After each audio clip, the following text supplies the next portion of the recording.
Auzubillahiminash-shaytanir-rajim. Bismillahir-rahmanir-rahim. Assalamu alaikum. My name is Said Farhad Ali, and today we will discuss the anatomy of the lower respiratory tract. In the previous lecture, we have discussed the upper respiratory tract, which consists of the nose, the nasal cavity, and the pharynx. The pharynx is then further divided into three parts: the oropharynx, the nasopharynx, and the laryngopharynx. Now we will discuss the lower respiratory tract. The lower respiratory tract start from the C6, mean sixth cervical vertebra. The cervical vertebra consists of seventh vertebrae: the C1, C2, C3, C4, C5, C6 and C7. जो lower respiratory track है ये शुरू हो जाता है sixth cervical vertebra से। Sixth cervical vertebra से जो ऊपर है fifth cervical vertebra, fourth cervical vertebra, third cervical vertebra, second cervical vertebra and first cervical vertebra, इसके ऊपर है अपर रिस्पायरेटरी ट्रैक। और सिक्स्थ सर्वाइकल वर्टिब्रा से नीचे शुरू हो जाता है lower respiratory track. The lower respiratory tract consists of the trachea, the primary bronchi, bronchioles, alveoli, और ये bronchioles and alveoli present होते हैं lungs में। तो हम कहेंगे कि ये lungs की parts है, इसलिए हमने दोनों को lungs में consider किया। और बिल्कुल सबसे लास्ट पे है, लास्ट पे डायफ्राम प्रेजेंट होते हैं। डायफ्राम क्या काम कर देता है कि डायफ्राम डिफ्रेंशिएशन करते हैं बिटवीन द थोरेसिक कैविटी और chest cavity and the abdominal cavity. Diaphragm की ऊपर प्रेजेंट होते हैं थोरेसिक कैविटी या चेस्ट कैविटी और डायफ्राम के नीचे है एब्डोमिनल कैविटी। सबसे पहले हम पढ़ेंगे ट्रैकिया, लेकिन ट्रैकिया को पढ़ने से पहले हम इसके फंक्शंस पढ़ते हैं कि लोअर रिस्पायरेटरी ट्रैक की क्या क्या फंक्शंस हैं। अच्छा, इसके बेसिकली थ्री फंक्शंस हैं। सबसे पहले ये कि अपर रिस्पायरेटरी ट्रैक में ऑक्सीजन आ रही है, बाहर एनवायरनमेंट से हमने ऑक्सीजन ली, ये अपर रिस्पायरेटरी ट्रैक में आ गई। अपर रिस्पायरेटरी से ये जाएंगे लोअर रिस्पायरेटरी ट्रैक में। तो सबसे पहले तो ये कि अपर रिस्पायरेटरी ट्रैक से ऑक्सीजन को खींचते हैं या पुल मीन खींचना या लेना, अपर रिस्पायरेटरी ट्रैक से ये ऑक्सीजन लेते हैं। दूसरा, इसी ऑक्सीजन को लेके जाते हैं लंग्स तक, लंग्स में एब्जॉर्ब हो जाते हैं। तो एब्जॉर्ब ऑक्सीजन एंड थर्ड जो है रिलीज कार्बन डाइऑक्साइड। ये जो हमारी बॉडी से कार्बन डाइऑक्साइड आ गई लंग्स में गई, ब्लड वेजल से लंग्स में गई और लंग्स ने फिर लंग्स के थ्रू गई फिर बाहर एनवायरनमेंट से। अच्छा, ये एक मेकेनिज़म है कि जो प्लांट्स होते हैं ये हमें ऑक्सीजन प्रोवाइड करते हैं, तो इसीलिए पूरी एनवायरनमेंट में ऑक्सीजन प्रेजेंट होता है। और ये कहाँ से आते हैं? प्लांट्स से। प्लांट्स हमें ऑक्सीजन देते हैं and we inhale that oxygen by response, और इन द रिएक्शन हम इसको क्या देते हैं प्लांट्स को? Carbon dioxide. जो ब्लड आते हैं डीऑक्सीजनेटेड ब्लड हमारे लंग्स में आते हैं, लंग्स से कार्बन डाइऑक्साइड और लंग्स में ऑक्सीजन और कार्बन डाइऑक्साइड की एक्सचेंज होते हैं। कार्बन डाइऑक्साइड लंग्स में चली जाते हैं और लंग्स से ऑक्सीजन जाते हैं ब्लड वेसल्स में। लंग्स में ऑक्सीजन गई, ऑक्सीजन जाएगी फिर ब्रोंक्यूल्स में, फिर प्राइमरी ब्रोंकाई में, फिर ट्रैकिया में, फिर ऊपर जाएंगे लेरिंग्स में, लेरिंग्स से जाएंगे फिर फेरिंग्स में, और फिर या माउथ के थ्रू या नोज़ के थ्रू बाहर एनवायरनमेंट में जाएंगे। क्लियर? तो ये थ्री इसके फंक्शन है। और लोअर रिस्पायरेटरी ट्रैक का फर्स्ट पार्ट जो है ये ट्रैकिया है। ट्रैकिया को हम कहते हैं वेंट पाइप। इसको हम वेंट पाइप इसलिए कहते हैं क्योंकि इसमें ऑक्सीजन आते हैं ऊपर से और नीचे से जाते हैं क्या? Carbon dioxide. इसलिए हम इसको कहते हैं ट्रैकिया को, इसलिए हम वेंट पाइप कहते हैं। और बिल्कुल ट्रैकिया की पोस्टीरियर इसके बैक साइड पे है फूड पाइप, और फूड पाइप को हम कहते हैं इसोफेगस क्योंकि इससे हम फूड लेते हैं। और फूड पाइप और इसोफेगस की पोस्टीरियर पे प्रेजेंट होता है वर्टिब्रल कॉलम। और ट्रैकिया की फ्रंट पे प्रेजेंट होता है ब्रेस्ट बोन और चेस्ट बोन, जिसको हम कहते हैं स्टर्नम। तो ये आप लोग याद रख लें कि सबसे फर्स्ट पे है स्टर्नम, फिर सेकंड पे ट्रैकिया, फिर थर्ड पे है इसोफेगस, और बिल्कुल लास्ट पे है vertebral column. And trachea is about 4 inches long and less than half inch in diameter। यहाँ से शुरू हो जाता है, लेरिंग्स जैसे ही ख़त्म हो जाते हैं, लेरिंग्स के ख़त्म होने के बाद शुरू हो जाता है trachea. It is about 4 inches long and about half inch in diameter। अच्छा, ट्रैकिया जो है ये इंफीरियर मीडियस्टन सुपीरियर इंफीरियरली जाते हैं लेरिंग्स से, और इस जगह को हम कहते हैं सुपीरियर मीडियस्टनम। मीडियस्टनम वो जगह है जिसमें हार्ट प्रेजेंट होता है। एक सुपीरियर मीडियस्टनम है, एक मिडल है, और दूसरा इंफीरियर मीडियस्टनम है। तो ये सारे स्ट्रक्चर्स हार्ट और ये सारे स्ट्रक्चर प्रेजेंट होते हैं मीडियस्टनम में। फिर बाइफर्केशन होते हैं ट्रैकिया की किस लेवल पे? टी फोर थोरेसिक वर्टिब्रा को हम कहते हैं, और डी4 भी कहते हैं डोर्सल वर्टिब्रा 4। थोरेसिक मैंने आप लोगों को कहा कि बिल्कुल पोस्टीरियर पे प्रेजेंट होता है वर्टिब्रल कॉलम। तो टी4 थोरेसिक वर्टिब्रा 4 लेवल पे ये ट्रैकिया डिवाइड होते हैं प्राइमरी ब्रोंकाई में, एक राइट ब्रोंकस, दूसरा लेफ्ट ब्रोंकस, इसमें डिवाइड होते हैं। बाइफर्केशन कहते हैं डिवीज़न को, एक चीज़ दो हिस्सों में डिवाइड हो जाए, इसको हम कहते हैं बाइफर्केशन। और बाइफर्केशन जो है ये किस लेवल पे होते हैं? ये होते हैं जिस जगह पे होते हैं इसको हम कैरिना कहते हैं। ट्रैकिया जिस लेवल पे डिवाइड होते हैं इसको हम कहते हैं carina. Carina is the part eight which the trachea divide into right and left bronchus. ये आप लोगों ने याद रखनी है। अच्छा, फिर इसके फ्रंट पे जो है ट्रैकिया जो है इसके फ्रंट पे कार्टिलेजेस होते हैं। देख ले सी शेप कार्टिलेज, ये देख ले पूरी सी शेप कार्टिलेज है। इसने इंटीरियरली या फ्रंट पे जब कवर किया हुआ है ट्रैकिया को किस चीज़ ने? सी शेप्ड कार्टिलेजस रिंग ने। तो जहन में एक क्वेश्चन बन जाता है कि सही है, हमने सांस ली बाहर इन्वायरमेंट से, फेरिंग्स और फिर ट्रैकिया, लेरिंग्स और ट्रैकिया में आ गई, तो फ्रंट पे तो सी शेप कार्टिलेजस रिंग्स होते हैं, लेकिन इसकी पोस्टीरियर साइड पे क्या है?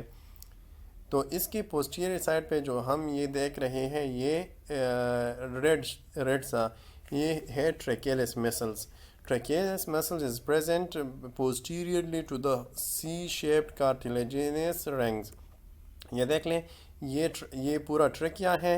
ट्रैकिया की फ्रंट पे जो है ये सी शेप्ड कार्टिलेजिनस रिंग है, और बिल्कुल इसकी बैक साइड पे है। बैक साइड को ट्रैकिया को बैक साइड ने कवर किया हुआ है। बैक साइड से क्या कवर किया हुआ है? ट्रैकियलिस मसल से। क्लियर? तो इसके बैक साइड पे है ट्रैकियलिस मसल्स और फ्रंट पे सी शेप कार्टिलेजिनस रिंग। ये ट्रैकिया है, और जैसे मैंने आपको बताया कि ट्रैकिया की पोस्टीरियर पे प्रेजेंट होते हैं एसोफेगस, और एसोफेगस के पोस्टीरियर पे प्रेजेंट होता है वर्टिब्रल कॉलम, और ट्रैकिया के फ्रंट पे है ब्रेस्ट बोन और चेस्ट बोन। ये देख लीजिए, ये है ट्रैकियलिस मसल्स।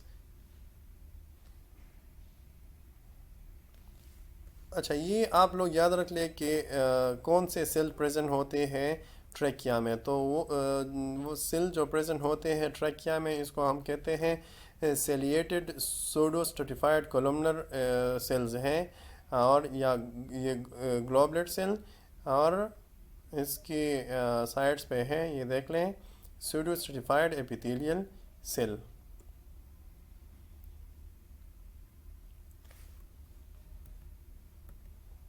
अच्छा, फिर इसके बाद ट्रैकिया के नीचे है ये ट्रैकिया है। ट्रैकिया जैसे ख़त्म होते हैं लेवल ऑफ कैरिना पे, कैरिना से फिर एक ब्रोंकस शुरू हो जाते हैं। एक राइट ब्रोंकस है, एक लेफ़्ट ब्रोंकस है।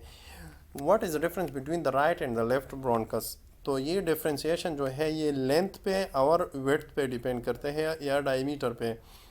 लेंथ पे और डायमीटर पे डिपेंड करता है। तो जो राइट ब्रोनकस है, राइट ब्रोनकस शॉर्ट होते हैं और लेफ्ट ब्रोनकस जो है ये लॉन्ग है। तो देख ले, right bronchus is about 2 centimetre long and the left bronchus is 5 centimetre in length. The left bronchus जो है, राइट ब्रोनकस जो है ये वाइडर है than the left bronchus. Left bronchus is narrow and longer and the right bronchus is shorter and wider. ये आप लोगों को पता होना चाहिए कि what is difference between the right and the left ब्रोनकस।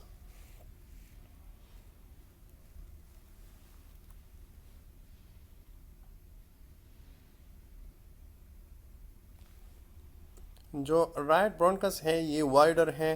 तो अगर फॉरेन बॉडीज़ हमने इनहेल की तो एज़ कंपेयर टू लेफ्ट ब्रोनकस ये राइट ब्रोनकस में ज़्यादा जाएगा, क्योंकि इसमें इसका डायमीटर ज़्यादा है तो फॉरेन बॉडीज़ यहाँ ज़्यादा जाएंगे। अच्छा, ये है लेफ्ट ब्रोनकस, लेकिन जो इसको ये प्राइमरी ब्रोनकस है। क्लियर है?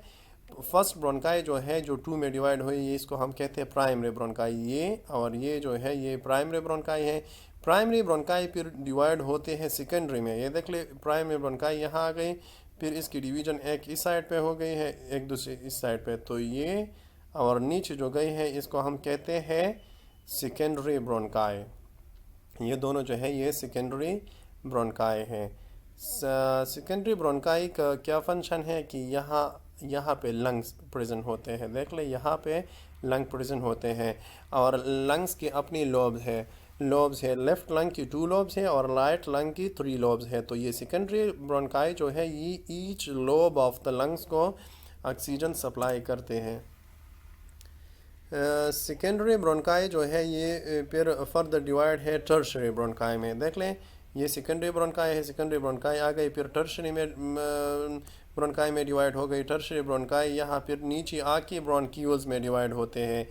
लेकिन एक बात यहाँ याद रख ले कि tertiary bronchi, secondary bronchi, primary bronchi, इनमें कार्टिलेजेस हो, ये सारे इसमें कार्टिलेजेस प्रेजेंट होंगे, लेकिन ब्रोनक्यूल्स में कार्टिलेजेस प्रेजेंट नहीं होंगे। ब्रोनक्यूल्स फिर फर्दर डिवाइड है 3 में, एक कंडक्टिंग ब्रोनक्यूल, दूसरा टर्मिनल ब्रोनक्यूल और तीसरे रिस्पायरेटरी ब्रोनक्यूल्स।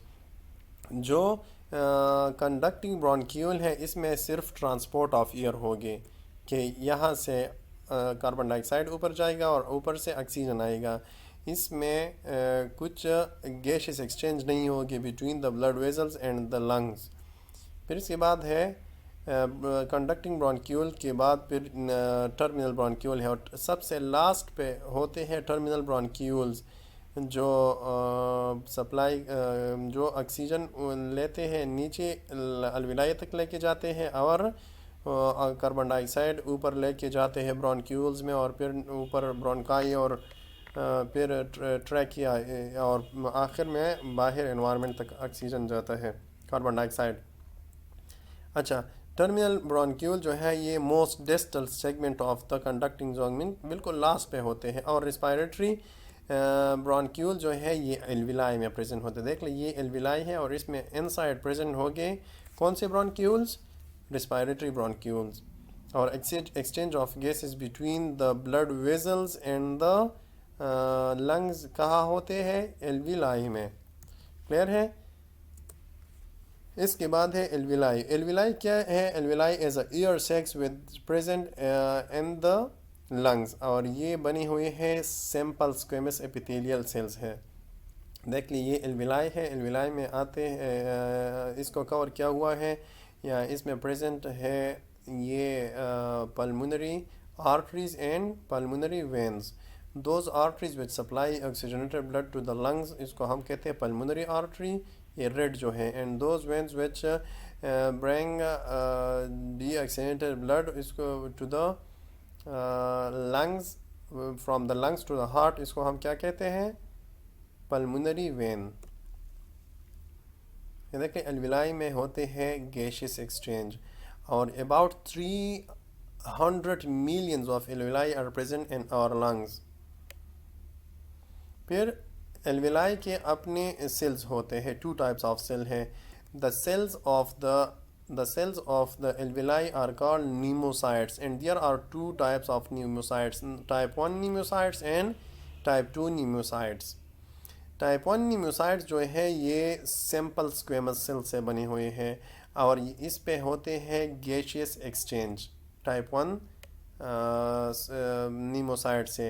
टाइप 2 न्यूमोसाइट जो है ये क्यूबाइडल है, क्यूबाइडल सेल्स हैं और इसका फंक्शन है प्रोडक्शन ऑफ सरफेक्टेंट। सरफेक्टेंट के प्रोडक्शन यह होते हैं। अभी मैं आप लोगों को बताता हूँ कि सरफेक्टेंट क्या चीज़ है। तो सरफेक्टेंट बनी हुई है किस चीज़ से? It is a mixture of lipid and proteins.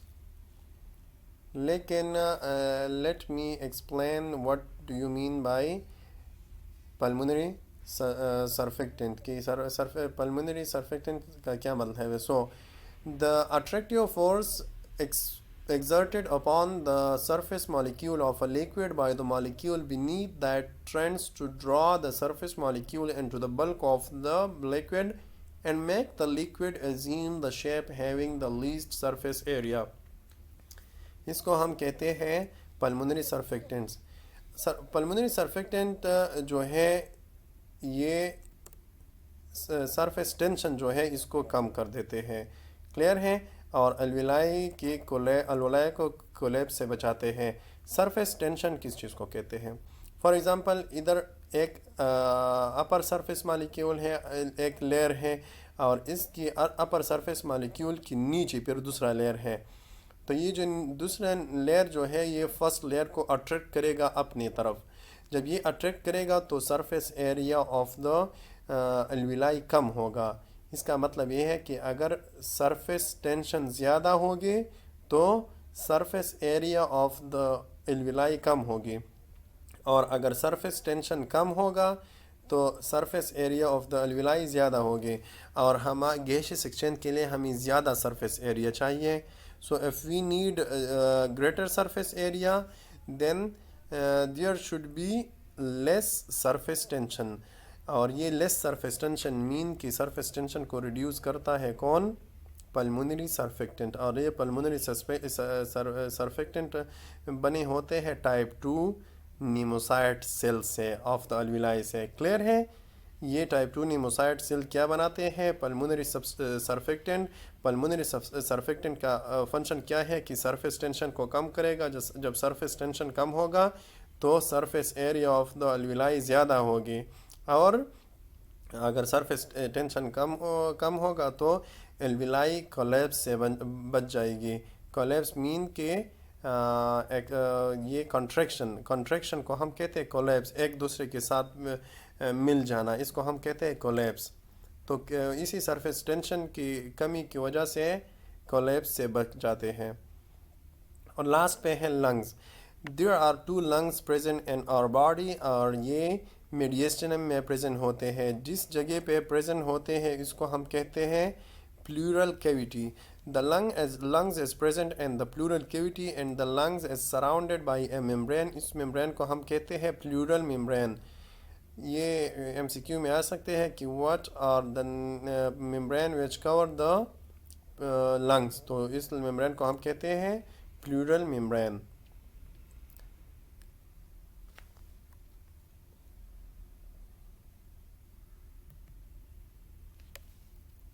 अच्छा, फिर है 2 लंग्स हैं। लंग्स ईच लंग्स के हैं अपने अपने लोब्स होते हैं। ये जो राइट लंग है और ये लेफ़्ट लंग है।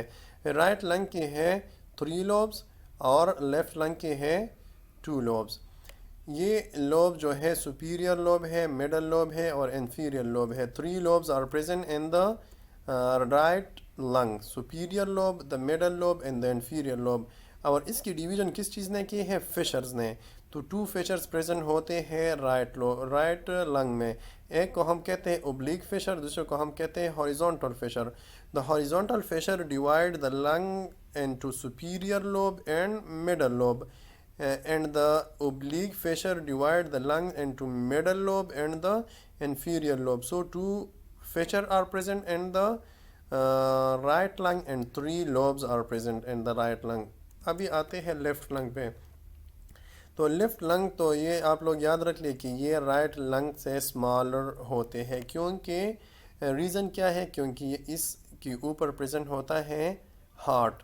तो हार्ट की वजह से, हार्ट यूजुअली लेफ़्ट साइड पे होते हैं, तो हार्ट के साइज़ की वजह से लेफ़्ट लंग के साइज़ कम होगा as compared to right lung. Left lung में टू लोब्स होते हैं, एक है सुपीरियर और दूसरा है इन्फीरियर, और इसमें सिर्फ एक फिशर होता है जिसको हम कहते हैं oblique fissure. Clear? Superior, there are two lobes present in the left lung, which is the superior lobe and the inferior lobe, and these lobes are separated or divided by the oblique fissure. The left lung is divided into superior and inferior lobe by oblique fissure. इसमें horizontal Fisher नहीं होता। अच्छा, ये last एक structure present होता है, एक hole, the hole which is present in the lung.